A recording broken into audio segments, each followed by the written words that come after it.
Hello everybody, it's the Historical Gamer once again, and today we are going to be starting a brand new series on this channel looking at Suzerain. Now we've actually played this game previously all the way through, but there was a major update which came out yesterday on the 31st, which adds a bunch of new content to the game. This is a choose your own adventure game by Torpor Games.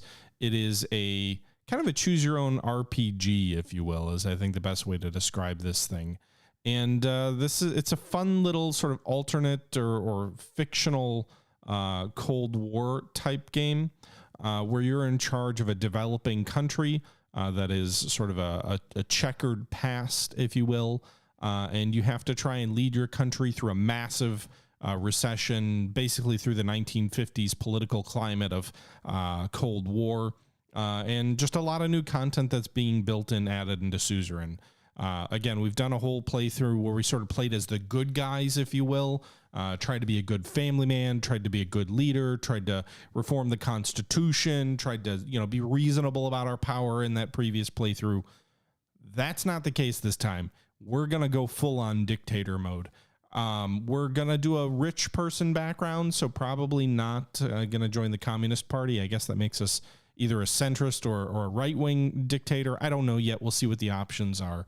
But before we jump in here, if you're curious about the new updates to Suzerain, it has like 15 new storyline collectibles, 12 new scenes, 9 new decisions, 6 new bills, new prologue lore content, updates to over 20 existing scenes, 40 new faction reports, 30 new country reports, over 300 new news articles. There's a lot of stuff here. There's a VAT presidential decree option. There's some gas option, like a gas storyline event, like a gas company storyline event. There seems to be a lot of content around like this oil wells or natural gas and stuff, which I don't recall being in the original game. Just a lot more content, and it's really kind of all setting up for their DLC, which is going to be about a country called Rizia, which is a monarchy, which they're working on a DLC for Rizia that'll put you in a monarchy instead of a democracy and sort of have a different story there. So that should be interesting to see. But Suzerain's a game I can't say enough about. I really love it. It's a lot of fun. It's not like fast-paced, top-notch graphics. It's a lot of reading. It's a lot of digging through the lore, of which there is a ton of. And I think Torpor Games has done a tremendous job with Suzerain. If you are interested but don't already have the game, it is currently on sale for 70% off through Steam for the next 2 weeks. I believe it's till the 13th or 14th of August. So check that out. It's like $5 right now. So super good deal there. But yeah, let's jump into this. This was taken from a live stream on my Twitch channel. So there's a little bit of talking with the audience. Not a ton, but a little bit. And without further ado, let's jump into Suzerain 2.0. What is it? The amendment, I think it is. Update? No, it doesn't matter. It's the 2.0 update. So let's jump into this game, and I hope you guys enjoy the series. Let me know your thoughts below, and without further ado, away we go. You are my enslavement and my freedom. You are my flesh, burning like a raw summer night. You are my country. Nazim Hikem Ram. Or Hikmet Ram. Okay, so how do we begin? I open my eyes to the world, and what? I come from a wealthy family in the city of Lochhaven, a middle-income family in the city of Holsword, or an impoverished family in the city of Dyer. I think we did middle income in the previous playthrough. I'm inclined to do either 1 or 3, wealthy or impoverished. We'll do a wealthy family in the city of Lochhaven. My parents named me Anton as the only child of successful businessmen. We had the chance to grow up in a wealthy family. Life was easy at first. We had the best education money could afford. However, things inside the Rayne family changed due to the absence of your father, and this affected your mother negatively. Years passed. 15 years old, during his history class at high school, the bell started to ring unexpectedly. You heard a loud commotion outside. As everyone tried to figure out what was going on, the principal announced the historic revolution. The kingdom was no more. The Republic of Sordland was born. Well, I'm coming from a wealthy family, so I was somewhat worried. After graduating, I passed the university exam with high marks. We had the opportunity to choose between several studies. I chose law at Holsworth State University, economics at Lock Haven Business School, or history at the Dyer University of Culture. I wanted to go into history, but my parents, who were rich, told me no. Would that be accurate? Fuck it, I would choose history. During the first year, you attended a lecture with David Whiskey, and he was a well-known diplomat from the foreign ministry and son of the president. After observing the hall in silence, he explained why realpolitik is important for a successful foreign policy. He argued that a strategy based on principle and material factors would be much more successful in reaching Sordland's ambition. You questioned what you were being taught, so he argued that a strategy based on practical and material factors would be much more successful. I mean, realpolitik, if we want to be like a brutal dictator, could make sense. I agree in principle. I questioned what I was being taught. No, I agree in principle. Soldiers entered the campus in the evening ahead of the first election. Many were in shock as the uniformed men created a security cordon, starting arresting teachers. Group of students gathering in protest along with your best friend, Peter Vectorin. You decided to protest with the students. I know last time we avoided confrontation. One of the officers made a loud announcement that echoed through the campus. General Lutheran declared martial law in order to restore the administration. Please stand back and disperse. Suddenly, the soldiers charged. A student fell and was trampled as everybody started running away, but I held my ground. I mean, I'm a spoiled rich kid, so I probably would have no idea, what I was getting myself into. But yeah, the soldiers beat you relentlessly. Okay, well, that sucks. The coup split the students into two groups and caused frequent fights. Torture and imprisonment of any opposing voice became a daily routine. You did not want to stay idle and decided to join a political debate group, a student council, or a human rights group. I don't know that I want to join a human rights group. I'm trying to be a bad person, right? So probably a political debate group? Maybe a student council. That feels more practical. The council was focused on increasing the student involvement in the campus along with partaking in the budget. Through active participation, you gained budget management leadership skills. In one of the meetings, Peter Vectorin introduced you to a classmate of his, Monica.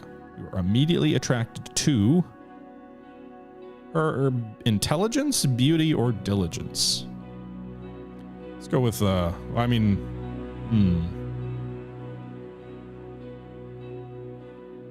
We'll go with beauty because, again, we're playing like a rich guy, right? And I feel like that would be, I don't know, I guess intelligence could work if I'm, whatever. She mentioned to you that she was a volunteer for the Swordish League of Women and an organization campaigning for women's rights.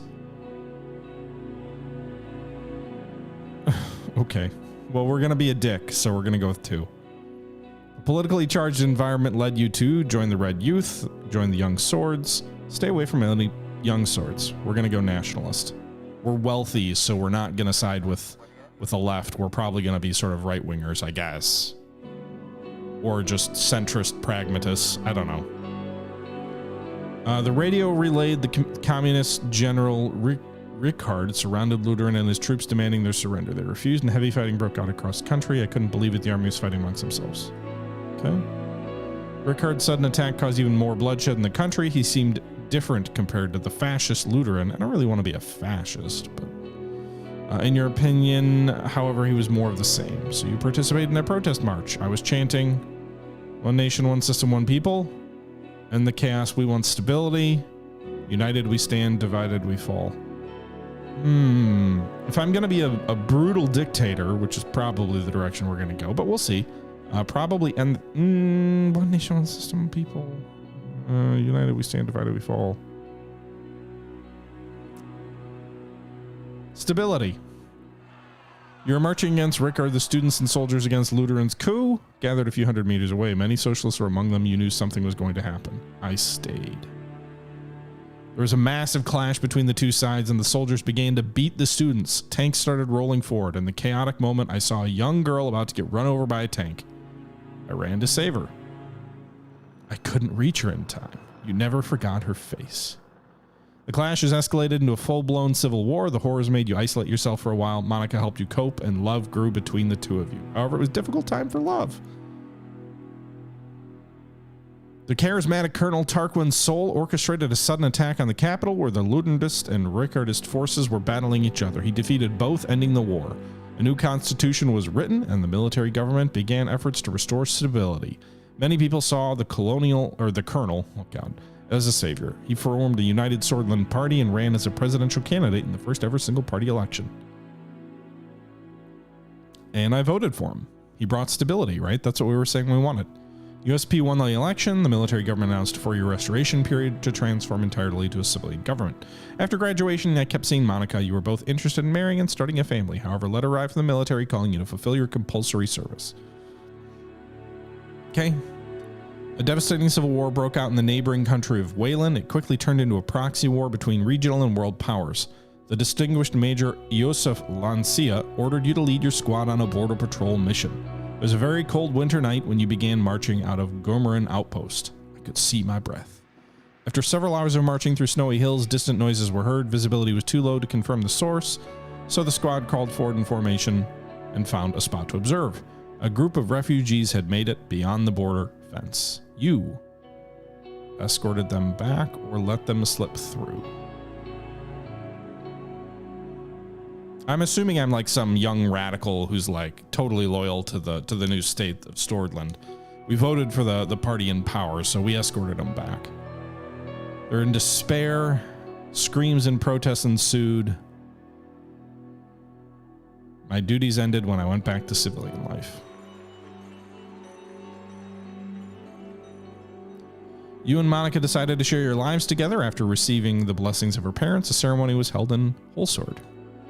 I was born in what year? So how old am I at this point? I guess I'm 23. During the same year, you were offered a high-paying job with the government in United Sordland Party. It was important to start your career on a good foot, so I accepted it. Working for the ruling party was the easiest path to power. The financial compensation was too great to pass up. It was the best opportunity to change the country for the better. One. I became the foreign policy assistant to one of the more experienced members of the assembly, and I worked long and hard reviewing dozens of foreign policy plans late into the night. I was climbing the ladder. Tarquin Sol gave amnesty to the remaining factions of civil war, chose de-escalation and appeasement. The institutions and symbols of the former kingdom were slowly replaced. His government launched several new initiatives, such as citizen-funded bill programs to revitalize the economy, a social labor initiative to help rebuild and improve society, and a large dam project to solve the energy crisis. The first multi-party elections held in the history of Sordland were held, and Tarquin Sol was elected once more. The preparations of a comprehensive trade agreement with Angola was occupying most of your personal time, but significant contribution to the trade talks triggered an invitation to meet President Tarquin Sol himself, who offered you a key position. You were to become the youngest member of the assembly. I accepted right away. Remember, I'm a true believer in this guy. As the youngest MP, it was difficult to connect with the influential inner circle. You needed allies, so you brought on Peter Vectorn, your right-hand man. The birth of your son, Franck, proved a brief moment of joy and relief. I sacrificed family time to improve my position in the party. Sorry, son. We're gonna work our way up. Just like your father once did, you prioritized work over family. Along with Peter Vectorn, you accomplished great things for your party. At home, Monica and Franck felt your absence. Meanwhile, President Sol increased his authority over the years. His growing ego started to cause strife within the USP. The cracks began to show. President Sol barely secured a majority in the election against the opposition leader in his 5th election. Over the next year, Sordish people grew increasingly discontent with corruption and worsening quality of life. Meanwhile, calls for a united Sordland Party Congress became louder as leadership started to brew. Watch from the sidelines, kept supporting the president, or joined the internal opposition. I'm a true believer at this point, so I'm going to go ahead and keep supporting the president. The contender for the party leadership is Ewald Alfonso, a reformist and talented business magnate with a growing follower base within the party. President Sol noticed your attempts to secure votes for him and approached you with a lucrative deal. The president offered you the position of Minister of Foreign Affairs and Trade in the next government if you backed him in the upcoming vote. I accepted. The Congress was nothing short of impressive. The banners of the United Sordland Party were decorating every possible spot. Thousands of influential political figures, lobbyists, and benefactors gathered.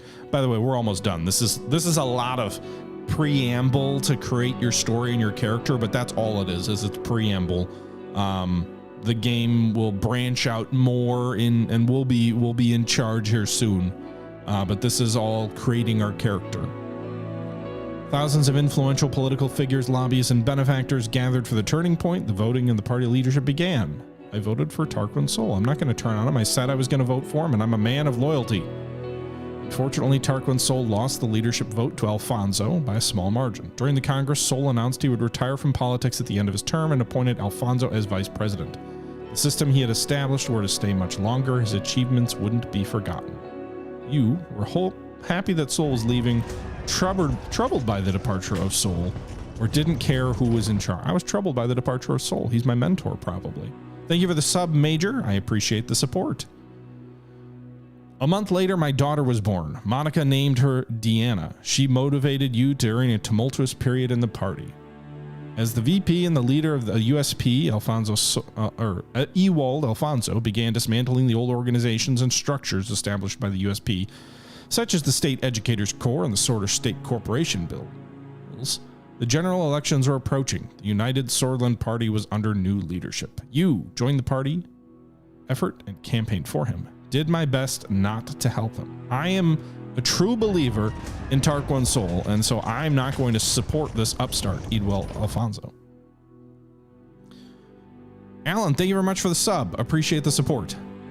During the general elections, the main opposition leader was embroiled in a sex scandal with his secretary. He was replaced by the more popular figure, Franz Richter, but the damage had been done. The new economic policies and extensive privatization program proposed by Alfonso secured the election victory for the United Sordland Party. Over the following years, I did my best in order to make Sordland a better place, tried all that was necessary to climb up the ladder, dedicated myself to the party and its success. Alfonso is elected. Damn. So I guess after opposing him all this time, so I guess I've got to do all that was necessary to climb the ladder, right? Because my mentor has resigned. I was opposing the newly elected. And so now it's just a matter of trying to this guy probably doesn't like me at this point. He probably knows I opposed him. And so I'm trying all that is necessary to climb up the ladder. The presidency of Alfonso saw many bold reforms in government and law advancements and liberal democratic values. However, due to infighting and disorganization, continental economic tensions, and fast-track privatization, it was followed by severe economic recession. Okay, so the other parties announced their bids for the 53 election, but unfair election systems hampered oppositions. I thought my party could not survive another crisis. We're worried about the economic recession, or we're worried that my reputation would be tarnished along with Alfonso. Thought my party could not survive another crisis? Worried about the recession. Probably the party. I don't know. I'm a little inconsistent between party loyalty and myself, but with Peter's help, your presence in the USP grew. The two of you worked long nights together. He flipped opponents to your side. You became the face of the new wing of the party. Step by step, with adequate planning, your wing took over the leadership as President Alfonso lost control of the country. The moment to make a move had come. You blamed Alfonso for the crisis on television, bribed and extorted Alfonso's inner circle, advised Alfonso to step down. I have this moment now on TV. It is my opportunity. I'm a loyal Tarquin Sol follower. Alfonso is a usurper. I call him out on television. The media backlash prompted President Alfonso to reshuffle his cabinet, but most of his inner circle, even Minister of Development, Gus Manager, abandoned him. Alfonso was removed from power by a no-confidence vote. The party eventually voted you in because of my influence. Following this, you announced that you would be running for president in the general election with Peter as your running mate. Peter, it was your turn. After visiting every city and town during the campaign, you made a speech on state television. You promised to, remember, our focus is power. And so I do not want to commit too strongly to democratic values, because if I have to use power, I will use power. And so I'm not going to enact democratic reforms. That leaves my only option to be preserve national values. Great nation of Sordland. I don't know what kind of accent this is. Due to our incompetent leadership, enemies both internal and external are influencing our glorious nation. Today, more than ever, we need to unite under one flag and protect our values. Great Sordland. Well, on election day, millions went out to cast their vote. It was time to face the truth. You know what'd be funny is if you picked wrong, if the game is like, actually, you don't even get to play because you're dumb and you lose. All right, here we go. Anton Rayne, the 4th President of Sordland. What do we want? What the hell? Am I Charlie Chaplin? Ooh, wavy hair. Bald. Hats are kind of funny. It's a little bit of like Dwight D. Eisenhower in that look. We'll go with this this style. We'll go with a bit of. I want to have some hair. I guess this is probably most like just unkempt. That's like the most similar to what I am anyway. Facial hair. Ooh, we could go full beard. Revolutionary mustache. Markian noble. Markian. Theorist.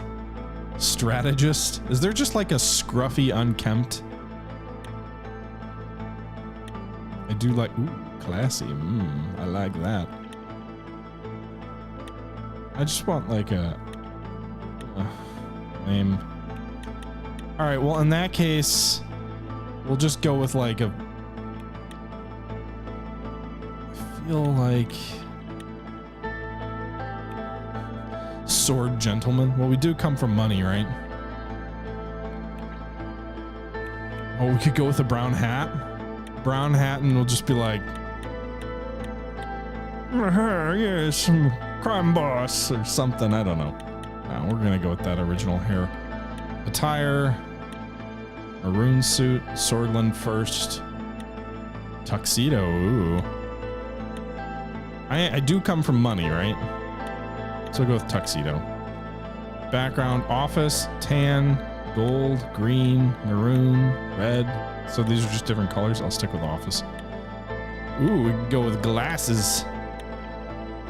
Be a little bit of Truman. Cigar, pipe. Oh, we're definitely going with. We're going with a pipe. We're gonna be rich and classy.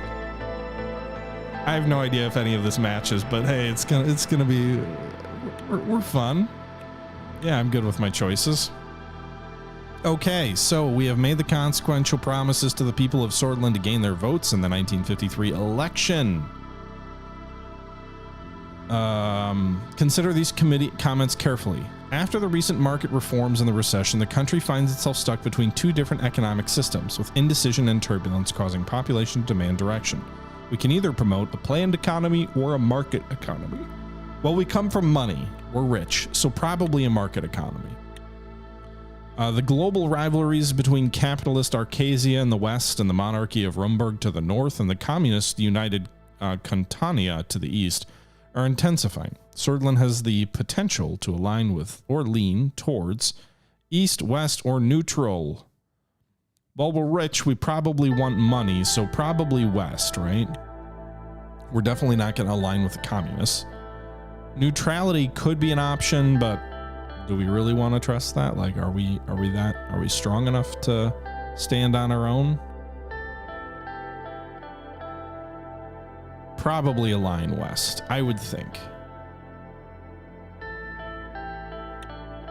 Immigration policy. In the last 5 years, Bludish, Bezek, and Agnolian immigrants flocked to Sordland due to relaxed immigration laws enacted by former President Ewald Alfonso. As a result of these tensions, were causing requests for a political solution. Toughen immigration laws or relax immigration. We said Sordland first. We also were a border guard who turned people back, so probably toughen immigration laws. And then my term focus: education, defense, law enforcement, health. Okay, what do we want to do? Swedish Armed Forces were the nation's most funded branch until the Alfonso government reduced the defense budget significantly.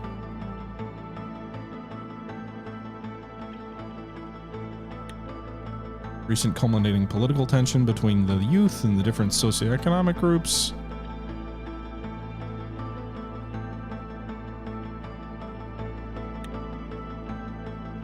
So probably if we're going to be a dictator, it's either defense or law enforcement. I'm going with law enforcement because we know there's going to be a fair bit of unrest in the country, so we're going to probably have to put some folks in their place and crush things and stay in charge. Again, I do feel like defense wouldn't be a bad option to go, but we're not going neutral, so we probably don't need like a super strong defense. Can I use the military though in internal matters, right? Like I'm assuming if law enforcement is a thing that's called out, I probably can't. But if we're going to crush immigration and other countries' immigrants are moving into our country,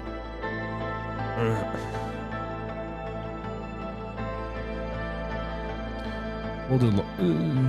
I don't like either of these options. Let me choose. Yeah, I guess we'll do law enforcement. Just use my military as police. I don't know if I have that as a choice.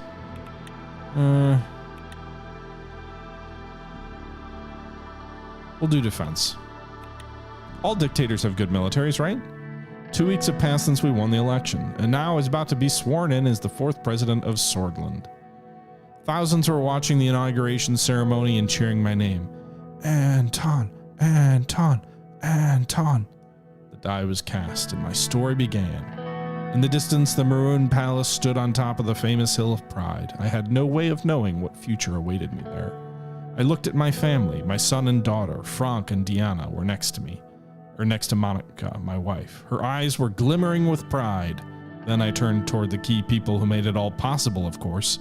Each individual was promised an important position in my government. I saw my previous rival and former President Alfonso. Tarquin Sol was also invited, but as expected, didn't leave his island retreat. As my thoughts slowly faded away, the reality of the situation dawned on me. Orso Hawker, the Chief Justice of the Supreme Court, was waiting for me. The time has come for the oath. Let us start. I solemnly swear that I will respectfully execute the office of the President of Sordland, and to the best of my ability, preserve and protect and defend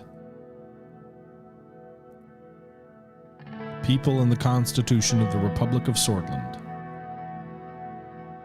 My inauguration speech. Let us begin.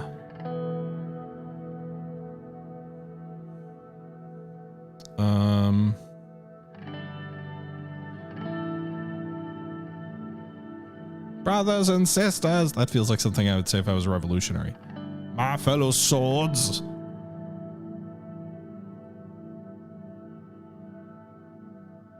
The current situation is dire. We are enduring economic hardship like never before, and today our nation is falling apart. Our people, we suffer in a dire situation.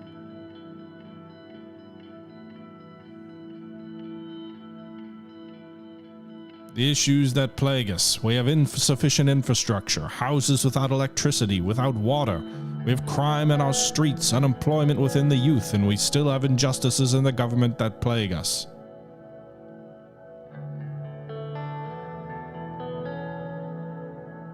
I promise you, we will stop the recession and eliminate poverty. No, the future awaits us. It is time for us to turn our faces to the West. It is time for a united and powerful Sordland once more.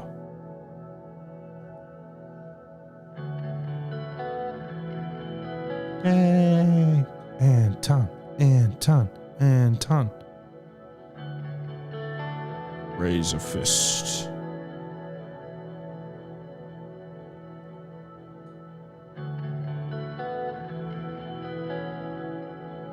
Okay, so we're getting in the car. Surge! You're the best character in this game, Surge.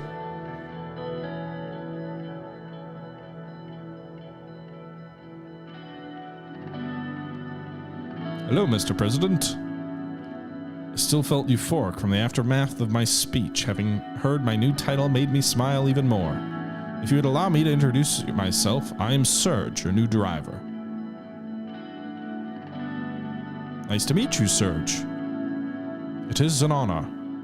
He respectfully bowed his head before opening the car door and gestured inside. I entered the car.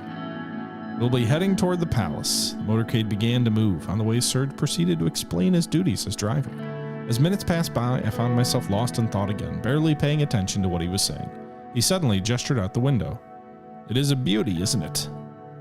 The Maroon Palace is where the executive branch of the Swordish government is situated.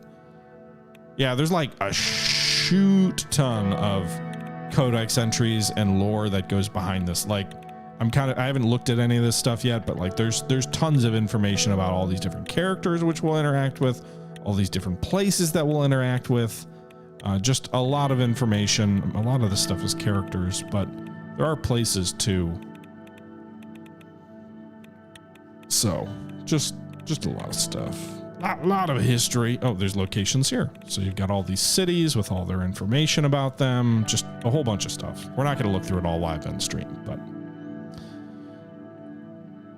he was right. The sunlight glinted off the palace, many maroon-colored domes. It was so bright, I had to look away. Every time I look at it, I am reminded of my duty to this nation. So do I, Serge. It's the beating heart of the nation, after all. We all owe a great debt to the men who led this country from here. It's just a building, Serge. No, we're not going to be a jerk. We're going to be nice to our driver. We may be a dictator, but that means we've got to keep the people around us loyal.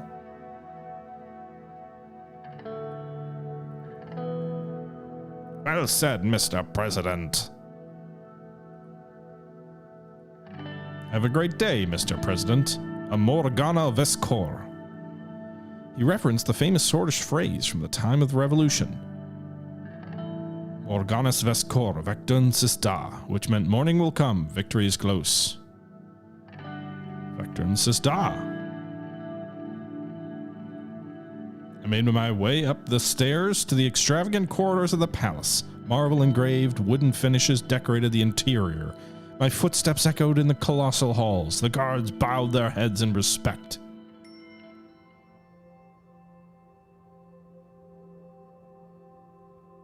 What are we talking about in chat?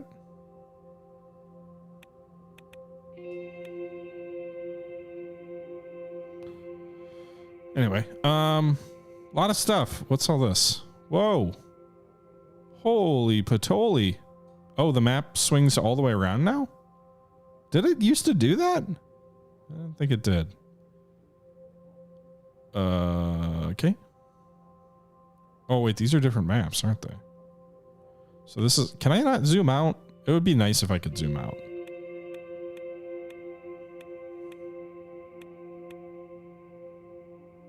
But anyway, this is like a geopolitical map, I guess. So you can see Sordland here, that's us. Vagsland is over here, the Democratic Republic of Vagsland. That means they're probably communist, right? Congratulations, from Chancellor Heigl.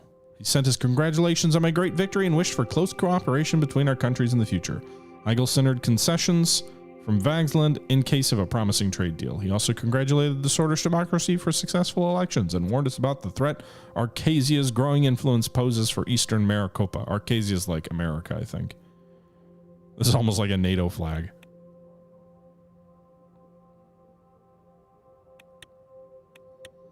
Republic of Angola. Congratulations on our election. Praised our party's stance on just and transparent elections. Signals my wishes for continued trade partnership between our countries. And as opposed to the earlier trade deals, which you believe gave Sordland an unfair advantage. Okay, so you're gonna be a challenge. Valand. Cooperation, signaling desire to normalize diplomatic situation. Okay, maybe. Lepazia. Congratulate me on the results. Best wishes to us and the people. Threats of encroaching Malevian influence of the United Cortana or Cantana. Okay. Arcasian Treaty Organization. In response to growing global tensions, the Arquesian Treaty Organization, an intergovernmental military and economic alliance of 14 countries led primarily by Arcasia, has issued an expansive report examining the state of human rights worldwide. Amid intensifying nuclear developments and efforts to counteract the expanding influence of the Kantana Security Pact, the ATO's commitment to championing human rights remains unwavering. The report meticulously identified regions worldwide where human rights are most endangered, shedding light on areas of concern in multiple continents, including Eastern Maricopa, Western Rica, and Southern Kantana. Proposed strategies underline the need for actionable, collaborative efforts to address these crises, championing an international focus on basic human rights and freedom. As the specter of potential tensions and proxy wars looms, the report calls for nations to remember that the fight for universal respect for human dignity transcends political ideology. Okay, so these guys are basically NATO. Here's Riza. I can't do anything with it, but this is the country that the DLC is gonna put you in charge of. Weak military, 42 million population, 13th largest GDP. King Roman Torres, the ruler, constitutional monarchy. So curious to know more about it. It's an economic development forum. Alliance of Nations is an international organization formed by most of the countries on Earth. I'm guessing that's like a UN. But in any event, pretty cool. We'll have to see what Riza's like. Okay, so now we move to the Sordland map. This is the map of just our country. So if we moved back over here, you can see this is a national map. Sordland is right over. Sordland is right here. If we click this, now this is the map of Sordland with all the different states broken out. So read a report from the General Staff highlighting increased chances of military confrontation in Eastern Maricopa and thanked us for the promise to strengthen the military. Yep, we did say we would do that. The port of Lockhaven is the largest port of Sordland and holds an enormous importance for the economy, particularly as the main distribution center linking the capital and inner parts of Sordland to the rest of the world. The major port city hopefully keeps supporting a possible economic upturn. Okay. According to data published by the National Business Council, 19% of a company's total expenditures in Agland is absorbed by logistics costs, while peer regions in this figure is below 10%. So we need to invest more in this northern province, which borders Agnolia, which is a different country altogether.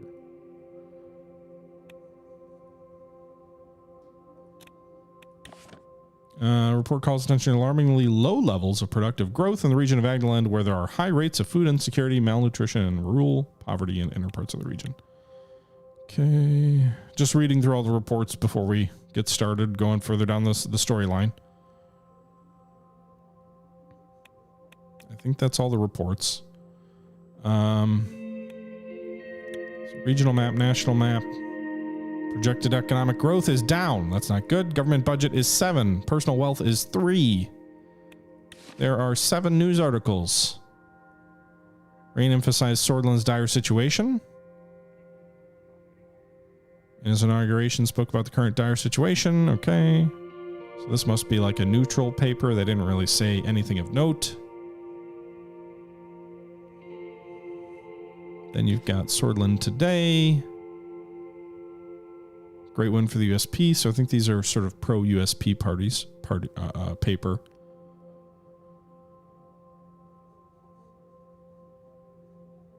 Okay. Economics. So they're presumably a capitalist.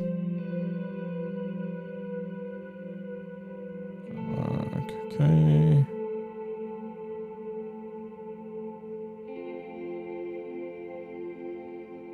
Oh no, they're leftists. Planned economy proponents.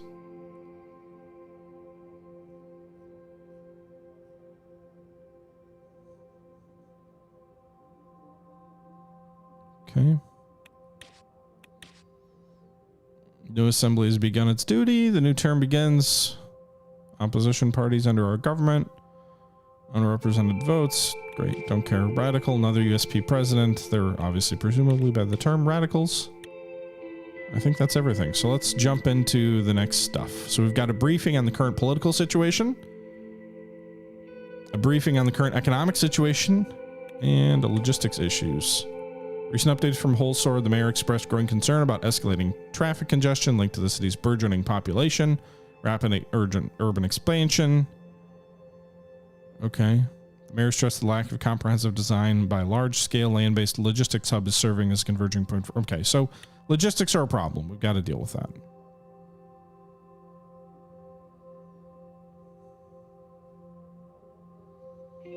So we will do some stuff.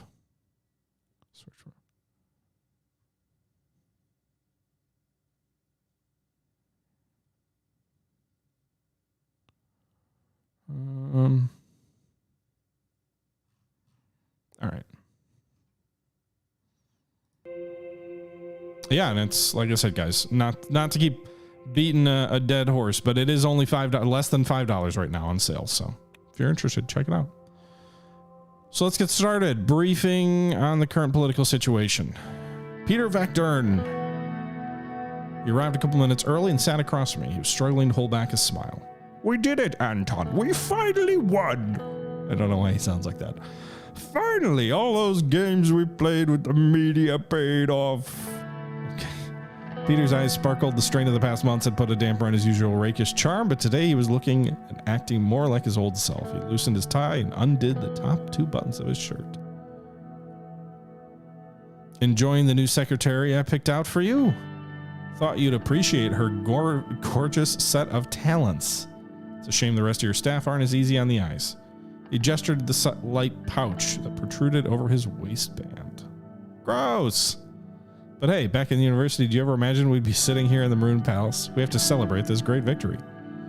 Let's celebrate then. I got my hands on something special for us, an Ellery Maroon 30-year-old. We'll celebrate at the inaugural ball. Just hang in there until the evening. It's not the time to celebrate, Peter. We have work to do. We'll celebrate at the ball. Just hang in there till the evening. Looking forward to it. Evelyn hopes to congratulate you in person there. Good to know. It's been some time since we last saw her. Sure the kids would love to see their Uncle Peter for the first time as vice president. See each other at the ball then. Good to know. It's been some time since I last saw her. I think it was Frank's birthday. We barely had enough time for our families the past months, haven't we? Peter had a wistful look in his eyes. He and Evelyn had never been able to have kids of their own. During our campaign, the opposition had floated the rumor that he'd fathered illegitimate children during his wilder years, but now nothing is ever substantiated. The door swung open and Lucien Galaide, my chief strategist, walked in. He was a compact man with sharp bird-like features. After surveying the room from wall to wall, he sat down and poured a glass of water and opened his briefcase with a series of quick, graceful movements. Gentlemen, you're exactly on time. Hello, Peter.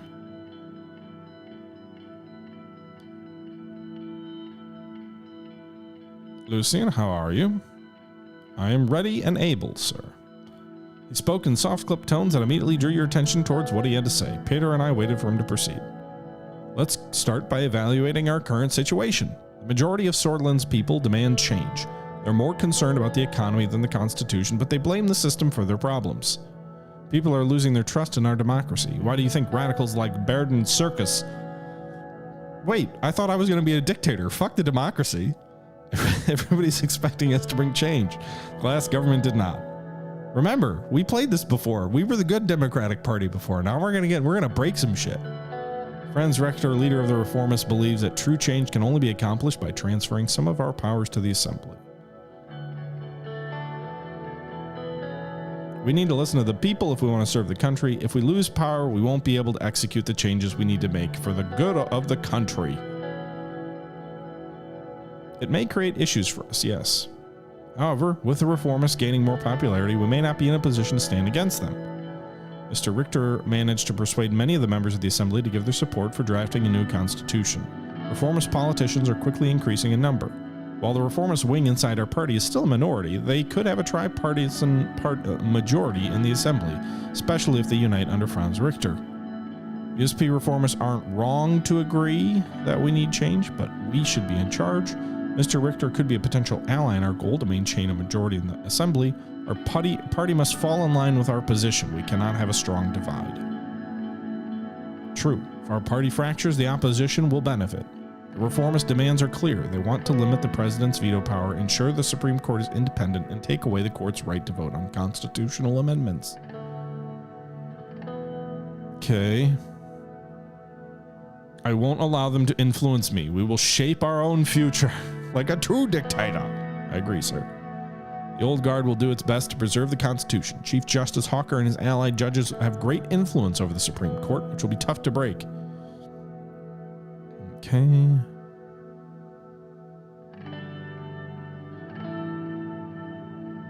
We must break the power of the Supreme Court one way or another. One way or another. I'm gonna find you. I'm gonna get you.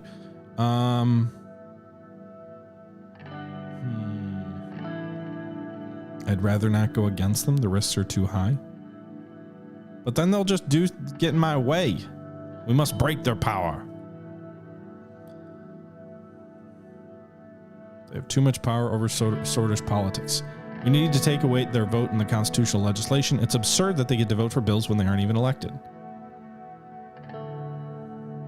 We cannot allow obstructionists to exist? That sounds a little genocide-y.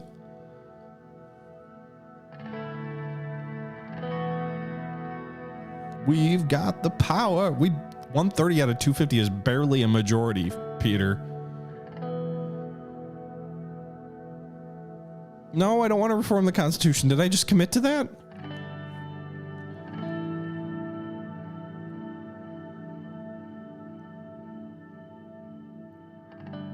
I don't want to do the Constitution.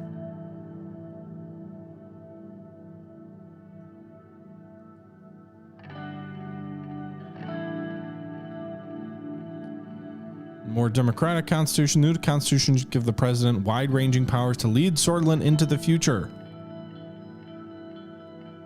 We could work with the old guard to protect our existing extensive powers. No. Give me more. More power. That's very bold. Then we must start with eliminating the Supreme Court's authority over constitutional legislation and perhaps take their immunity away.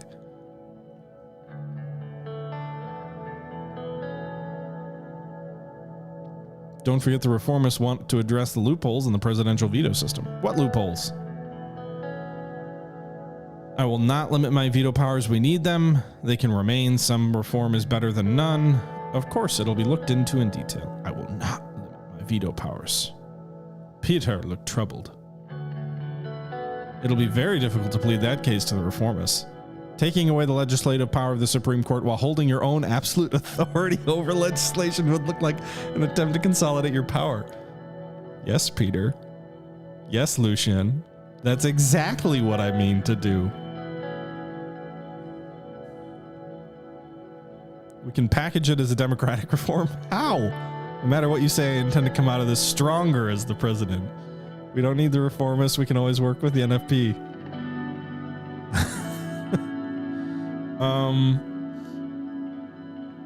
We can package it as a democratic reform.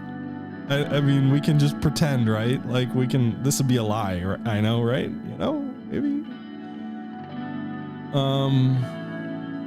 No matter what you say, I intend to come out of this stronger as president.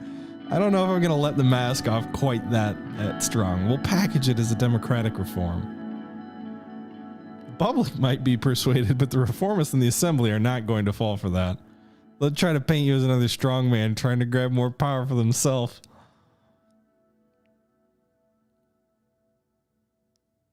I can handle them. It'll be done. What do you suggest we do?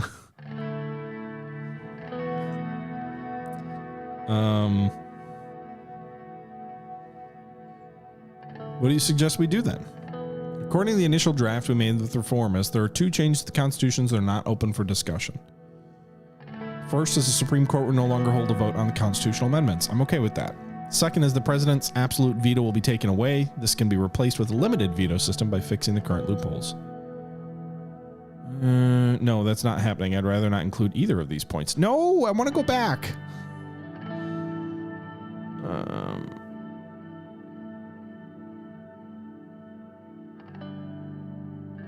Okay. Lucian, can we go back in time? I don't want to give up my veto. I might want to slow-mo roll my plan to become supreme leader. I'm just imagining smoking my pipe in a smoke-filled room.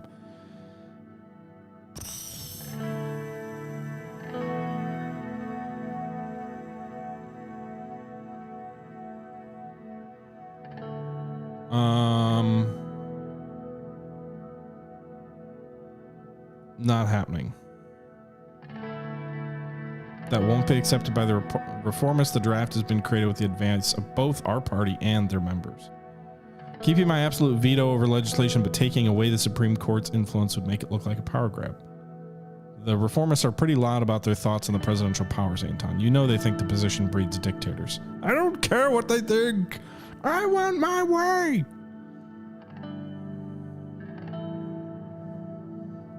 We can handle them. To clarify, before we head in any particular direction, what are your intentions, sir? We must strengthen the state by removing the power of the old guard. The president needs to be able to exercise his powers with ease to maintain stability. I understand. We do not have to remove your veto. Instead, we can discuss limiting it with reforms.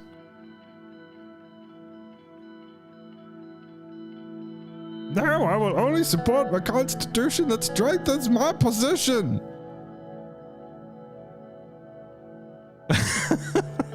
He's getting a huge headache.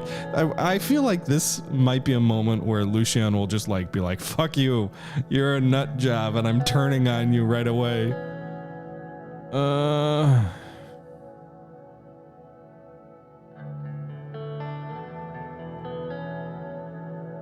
What if we reach out to the NFP instead?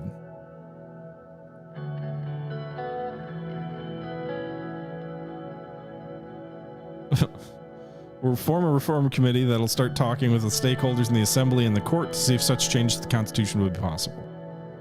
By later in the year, we should know more about the reform contents and how to balance the clauses of the new constitution. I may have come on too strong. Another important point is we must be aware of the Lothbar group. The oligarchs convene under the organization and influence economic policy. Conrath led for a long time before falling ill. The new leader is Mr. Walter Tusk.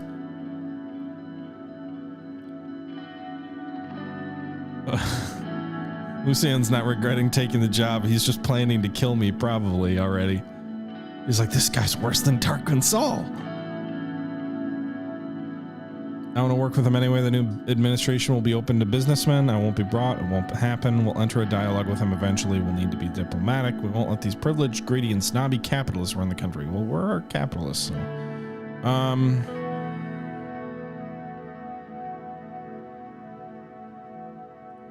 We need to be diplomatic, says the guy who just like threw a hissy fit about having his power limited. Wise approach. It is good to understand and see if we can reach a middle ground. Lucien looked at Peter. Why?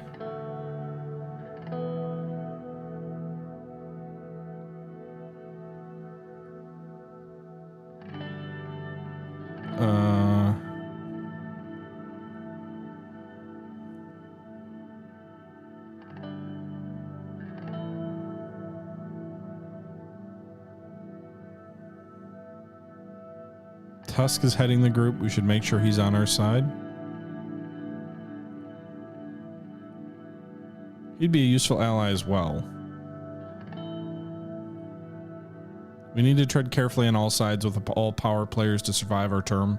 I need to underline the seriousness of the situation. Our election campaign promised to focus on the military. That was a safe choice. The military and the general staff are a powerful element in the state, and as history tells us, a dangerous one too. The military can be close allies, and with the Rumburg threat on the horizon, we need them.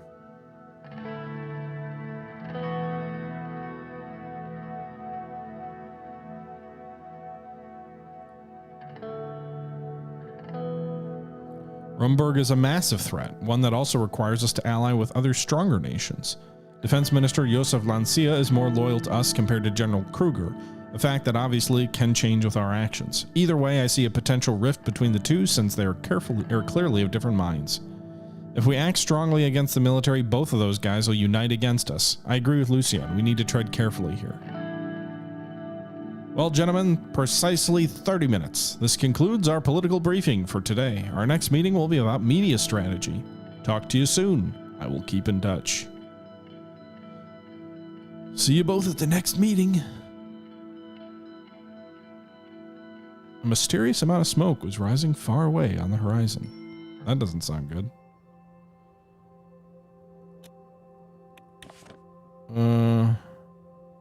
The Nature Preserve in Laren has an organization promoting ecological practices and nature preservation.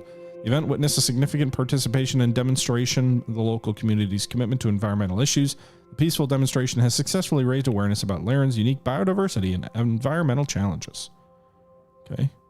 Do I really get a whole bunch of updates after just that one interaction? Gas field discovery. The Sordland Grid Corporation's field research team has announced a new gas field discovery in Narble. These discoveries could enhance the city's energy supplies and play a significant role in the broader energy landscape of Sordland. Preliminary analysis of the yield and quality of these fields is currently underway. Corporations will soon release a comprehensive report. Yeah, drill, baby, drill. Increasing homelessness. The region of Berge is among the worst hit regions in Sordland, where homelessness has skyrocketed since the economic recession. The number of homeless in the city of Dyer is likely to have increased by 25% in the last year. The rise was particularly stark among Bloodish people, where the homelessness increased by 72% in just 6 years. It is reported that homelessness among ethnic minorities has reached the highest levels in more than a decade. Boo. Canadian wildfire smoke? I don't think that's in this game. Canada doesn't exist. Here's a question. Does anybody know? Is there a country that's modeled on Canada in this game? Fire strikes Holsworth State University archive. No! Okay. Committee for Reforms. Campaign Bill Fair. We already looked at that. Alfonso abandons Lothburg exclusive conclave, and a stunning development. Former president and current chairman of GASAM, Ewald Alfonso, has announced his departure from the exclusive Lothburg group. His decision has been fueled by a growing disillusionment with the interest of the secretive organization. I gotta remember who these people are. Sordland National League starts season. Okay. Oh, soccer? Come on, we should be a baseball nation.